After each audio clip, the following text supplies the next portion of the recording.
Levo stran dejansko sem imel zdrobljeno od prsnega koša, lopatica, koleno mi je eksplodiralo. Ampak nisem pa v nezavest, niti nisem umrl. Zdravniki so rekli, da pri tej teži zagotovo bi mogel biti mrtev.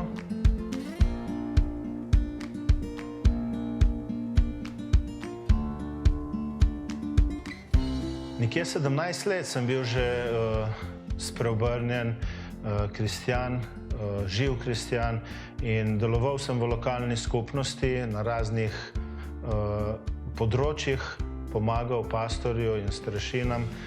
In leta 2014, in sicer 23. januarja, se je naredila v službi ena gradbena nesreča. V nekih ključnih dogodkih, ki so bili na gradbišču, se je podrla ena stena, zidana, in sicer 3,70 m visoka in 3 metre dolga. Pala name, me je pobrala na neki višini od metra in me podrla in pala dol na betonsko ploščo. Stena sama je imela 2 tone 480 kg in kinetične energije, ki je pritisnila na moje telo, je bilo okrog 10 ton. Smo zračunali. Levo stran dejansko sem imel zdrobljeno od prsnega koša, lopatica, koleno mi je eksplodiralo. Ampak nisem pa v nezavest, niti nisem umrl. Zdravniki so rekli, da pri tej teži zagotovo bi mogel biti mrtev. Tudi če bi bilo samo 500 kg stene, bi bil velik čudež, če bi dejansko jaz preživel, ampak pri tej teži je en zdravnik novomeški rekel, pri tej teži pa nikakor ne bi smel preživeti, ker pa si preživel, mi je rekel nekje 3 mesece po operaciji, je rekel, pa vem, da ima Bog s tabo plan. Zanimivo mi je bilo to, moje razmišljanje, kaj se je dogajalo pod steno. V tistem trenutku, kot 17 let star kristjan, 17 let, kar sem Jezusa sprejel, nisem razmišljal o Bogu. Ponovadi ljudje rečejo, ko umirajo in tako, da razmišljajo o Bogu, se pokesajo in odletijo. Ampak jaz takrat nisem razmišljal o Bogu. Takrat mi je šlo vse sorte druge stvari, so mi šle po glavi, ampak o Jezusu, o Bogu, ničesar. In takrat 4 minute so moji delavci z mašinami štemali opeko na meni, ker opeka je kompaktno ostala zvezana, ker je bil zopažen zid in se ni mogel razbiti. In potem nekje delovodje je rekel, da 4 minute je to trajalo, ampak v tem času je meni zraka zmanjkalo. Jaz nisem mogel pljuč raztegniti, da bi lahko vdihnil. In potem, ko sem videl, ni zraka in sem samo rekel, to je tu, konc. In v tistem trenutku se je stena dvignila in sem jaz na zlomljena pljuča, rebra, dvakrat na polno vdihnil in potem se je stena spustila nazaj.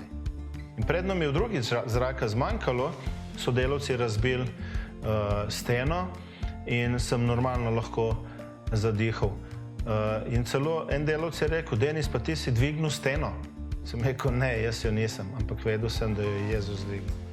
Kljub temu, da sem bil delavc v cerkvi, v krogu, bi rekel, lahko najbližjih, sem enostavno izgubil ta stik z duhovno realnostjo oziroma z Bogom.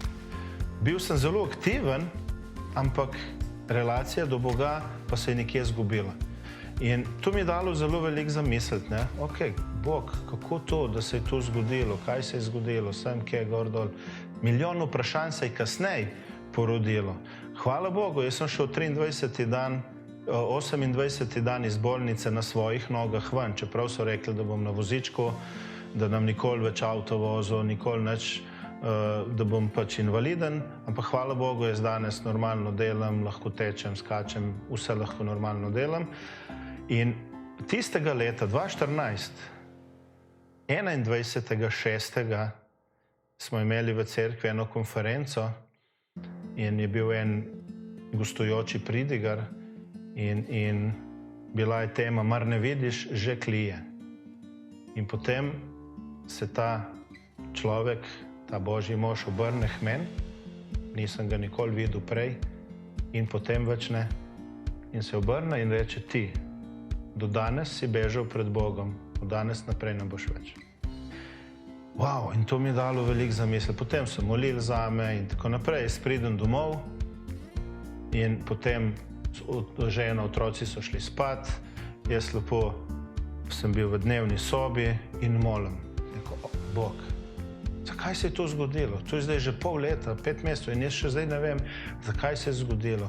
In potem me je Sveti Duh, verjamem, da vodil v eno molitev, kjer sem Boga prosil, naj mi pokaže, kako me on vidi.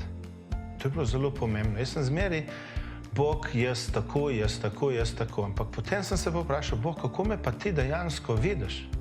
In potem mi je on pokazal moje srce. In to moje srce je bilo polno nesnage. Polno nesnage. 17-letni kristjan sem si nabral ogromno nesnage. In ko sem se za vse te stvari, bi rekel, Bogu upravičil, mi je rekel, in zdaj boš šel do ljudi, katere si prizadel in boš poravnal poti. 2 leti po tistem sem hodil in mi Bog dajal prilike različnih pastorjev in sem se jim upravičil vse, kar sem jim naredil, v mišljenju, da sem naredil prav.